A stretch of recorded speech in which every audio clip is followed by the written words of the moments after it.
শীতে ভাপা পিঠা তো খেয়েছেন, ঝাল ভাপা পিঠা কি কখনো খেয়েছেন? তো চলুন আমি আজকে 3 ধরনের ভাপা পিঠা বানিয়ে দেখাবো। প্রথমটি হচ্ছে খেজুরের গুড় দিয়ে যে ভাপা পিঠাটা, দ্বিতীয়টি হচ্ছে খেজুরের গুড়ের সাথে নারকেল, কিশমিশ, কয়েক ধরনের বাদাম, আর তৃতীয়টি হচ্ছে ঝাল পিঠা। আসসালামু আলাইকুম, সবাই কেমন আছেন? আশা করি সবাই ভালো আছেন। ভাপা পিঠা বানানোর জন্য আমি চাউলের গুঁড়া নিয়ে নিয়েছি, স্বাদ অনুযায়ী লবণ দিয়ে আমি মিশিয়ে নিয়েছি। একটু একটু করে পানি দিচ্ছি আর ভালোভাবে মিশিয়ে নিচ্ছি। পানিটা কিন্তু বেশি দেওয়া যাবে না, নাহলে নরম হয়ে যাবে। তো দেখতেই পারছেন কিভাবে মাখিয়েছি। সাইডে রেখে দিয়ে নারকেল নিয়ে নিব এবং খেজুরের গুড় নিয়ে নিব। প্রথমেই আমি গুড়টা ভালো করে ঝুরি করে কেটে নিব। বেশি কাটবো না, অর্ধেকটা কেটে নিব। এই দেখেন আমি কিভাবে গুড়টা কেটে নিয়েছি। সাইডে রেখে দিয়ে এখন আমি নারকেল কেটে নিব। নারকেলটা আমি এভাবে কিনে এনেছিলাম, পরিষ্কার করা ছিল না, তো সেটা আমি পরিষ্কার করে নিচ্ছি। পাশ থেকে আমার বাচ্চারা নারকেল কুড়ানি এগিয়ে দিচ্ছিল। তো ভালোভাবে পরিষ্কার করা হয়ে গেলে পানিটা বের করে নিব এবং কেটে ভালোভাবে কুড়িয়ে নিব। আমি যে কোনো পিঠা বানাই না কেন বাচ্চারা নারকেল খায় না, এজন্য আমি বেশিরভাগ পিঠাতে নারকেল দিই না। শুধু বাচ্চারা না, বাচ্চার বাবাও খেতে চায় না, তাই নারকেলের যে কোনো জিনিস বানালে আমি একলাই খাই। ওরা মনে চাইলে খায়, না মনে চাইলে না খায়। যাই হোক, নারকেল কেনাটা কিন্তু সার্থক হয়েছে। ভিতরটা অনেকটা সুন্দর ছিল। নারকেলটা ছোট হলেও ভিতরটা অনেক মোটা হয়েছে। আমি মাত্র অর্ধেকটা কুড়িয়েছি, তাই অনেকগুলা হয়েছে। তো এ দেখেন কতটুকু হয়েছে। নারকেল ভাপা পিঠায় আবার যা যা লাগবে সব আমি নিয়ে নিচ্ছি। কিছুটা কিশমিশ, 2-3 ধরনের বাদাম, কাঠবাদাম, কাজু বাদাম, পেস্তা বাদাম। এখন আমি বাদামগুলো ছোট করে কেটে নিব। আপনারা চাইলে আস্তেও রাখতে পারেন। আমি যেহেতু পিঠা ছোট সাইজের বানাবো, তাই বাদামগুলো একটু ছোট করে কেটে নিচ্ছি। এখন একটি জালের সাহায্যে আমি যে চাউলের গুঁড়াটা পানি দিয়ে মেখে রেখেছিলাম সেটাই আমি এখন অল্প করে জালিতে দিয়ে চেপে চেপে আমি এভাবে দানা বের করে নিব। তো দেখতে পাচ্ছেন কতটা সুন্দর হয়েছে। প্রথমেই কিন্তু গুড়ের ভাপা পিঠাটা আমি বানাবো। গুড়ার যে দানাটা আমি বের করে রেখেছিলাম সেটাই আমি দিয়ে নিচ্ছি কিছুটা গুড়। ছড়িয়ে নিয়ে আবারও গুঁড়া দিয়ে দিচ্ছি। সমান করে নিয়ে আমি আবারও দিয়ে দিচ্ছি গুড়। তো এই পিঠাটা কিন্তু 2 লেয়ারের হবে। আবারও উপর দিয়ে চাউলের গুঁড়া দিয়ে নিচ্ছি। তো দেখেন আমি হাত দিয়ে এভাবে চেপে চেপে দিচ্ছি যেন খুলে না পড়ে যায়। দেখতেই পারতেছেন কতটা সুন্দর হয়েছে। হালকা করে চেপে দিবেন, বেশি জোরে চাপলে কিন্তু ভিতরে সিদ্ধ হবে না। তো এভাবে করে আমি আগেরবারও বানিয়ে নিয়েছিলাম। এই পিঠাগুলো আমি ভাপ দিয়ে নিয়েছি। দেখতেই পারতেছেন 3 পিঠার ছাঁচ এটা। একটি পাত্রের উপর বসিয়ে দিয়ে তারপরে হচ্ছে আটা একটু নরম করে মেখে নিয়ে আমি চারপাশে দিয়ে নিয়েছি যেন ভাপটা না বেরিয়ে যায়।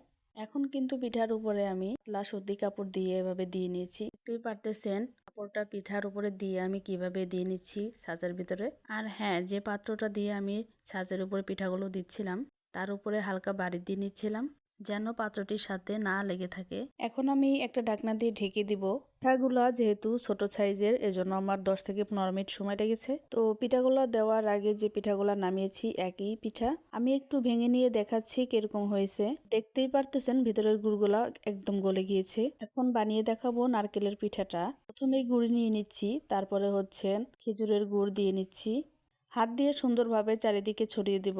আমি কিন্তু গুড়টা একটু বেশি দিচ্ছি, আপনারা আপনাদের মন মতো দিয়ে নেবেন। গুড়টা ভালোভাবে দেওয়া হয়ে গেলে চাউলের গুঁড়া আবার দিয়ে নিচ্ছি উপরে। এখন আমি আলতোভাবে উপর থেকে সমান করে নেব। তারপরে দিয়ে দিচ্ছি নারকেল। চারপাশে নারকেলটা ছড়ানো হয়ে গেলে দিয়ে দিব বাদাম। বাদাম কুচিটা চারপাশে দেওয়া হয়ে গেলে দিয়ে নিব এখন কিশমিশ। আমি কিন্তু আমার মন মতো সাজাচ্ছি, আপনারা আপনাদের মন মতো সাজাবেন। তো দেখেন কত সুন্দর হয়েছে সাজানোটা। এখন আমি এটা সাইডে রেখে দিয়ে আরেকটা আমি আপনাদেরকে দেখাবো সুবিধার্থে। তো দেখতেই পারতেছেন আমি কিভাবে সাজিয়েছি, আগেরটার মতোই ঠিক একইভাবে। আপনারা চাইলে আরো বড় করে বানাতে পারেন, সেক্ষেত্রে ভাপ দিতে একটু সময় লাগবে বেশি। আর হ্যাঁ, ভাপা পিঠার যে দানাটা আছে পানি যদি কম করে দেওয়া হয়, দানাটা যদি বেশি ঝরঝরা হয় তাহলে পিঠাগুলো কিন্তু ভেঙে যেতে পারে। তো এই দেখেন আমার আরেকটা পিঠা রেডি হয়ে গেছে। এরকম করে আমি আরো একটা পিঠা আমি রেডি করে নিয়েছি। এখন আগে যে পিঠাগুলো দিয়েছিলাম সেটা আমি উঠিয়ে নিব। তারপরে নারকেলের যে পিঠাটা আমি সাজিয়ে রেখেছিলাম তো সেটাই আমি এক এক করে দিয়ে দিব। বেশি চাপাচাপি করা যাবে না, তাহলে ভেঙে যাবে। আমি যেভাবে দিয়েছি এভাবে আলতো হাতে দিতে হবে। আর ঢাকনের উপরে আস্তে করে একটু বাড়ি দিলেই পিঠাটা সুন্দরভাবে বেরিয়ে আসবে, একটুও ভাঙবে না। তো পিঠাগুলো দেওয়া হয়ে গেলে আমি 10 থেকে 15 মিনিটের মতো ভাপ দিয়ে নেব। তো এই দেখেন আমার পিঠাগুলো হয়ে গেছে, আমি উঠিয়ে নিয়েছি। এখন মরিচ আর পেঁয়াজ আমি ঝুরি করে কেটে নিয়েছি, একটু লবণ দিয়ে মেখে নিয়েছি। এখন বানাবো সেই ঝাল পিঠাটা। তো 2 লেয়ারের যে গুড়ের পিঠাটা আমি বানিয়েছিলাম ঠিক একইভাবে আমি ঝাল পিঠাটাও আমি রেডি করে নিব। এখানে শুধু গুড়টা না দিয়ে আমি মরিচ পেঁয়াজ যেটা মেখে রেখেছিলাম সেটা দিব। তো গুড়ের পিঠাটায় যেরকম 2 লেয়ারের গুড় দিলে ভালো লাগে, তো এই পিঠাটাও সেম মরিচ পেঁয়াজ কুচিটা 2 লেয়ারের দিলেও ভালো লাগবে, তাই আমি 2 লেয়ারে দিয়ে নিয়েছি। এখন এই পিঠাটা সাজানো হয়ে গেলে আমি সেম ভাবে পিঠাগুলা ভাপ দিয়ে নিব 10 থেকে 15 মিনিট। তো আমার ভাপা পিঠা বানাতে গেলে আমার এই ঝাল পিঠাটা বানাতেই হয়। যখনই ভাপা পিঠাটা বানাই আমি ঝাল পিঠাটা 2টা কি 3টা আমি বানাই। আমার হাজবেন্ডের খুবই প্রিয় এই পিঠাটা। এই পিঠাটা এমনিতেও খাওয়া যায় এবং মাংসের ঝোলের সাথেও খাওয়া যায়। তো আমার ঘরে গরুর মাংসের তরকারি ছিল, যার কারণে আমি পিঠা 2-3টা বানিয়েছিলাম। এভাবেও খেয়েছে, আবার তরকারি দিয়েও খেয়েছে কিছুটা। আপনারা বাসায় একবার হলেও ট্রাই করে দেখবেন, পিঠাটা খেতে অনেক মজার হয়। তো এই দেখেন আমি একটি পিঠা আপনাদেরকে উঠিয়ে দেখাচ্ছি। পিঠাটির ডিজাইনটাও মোটামুটি ভালো হয়েছিল। ছোট ছোট ঢাকুনে আমি পিঠাগুলা বানিয়েছিলাম। তো নিচের অংশটা অনেক সুন্দর একটা ডিজাইন এসেছিল।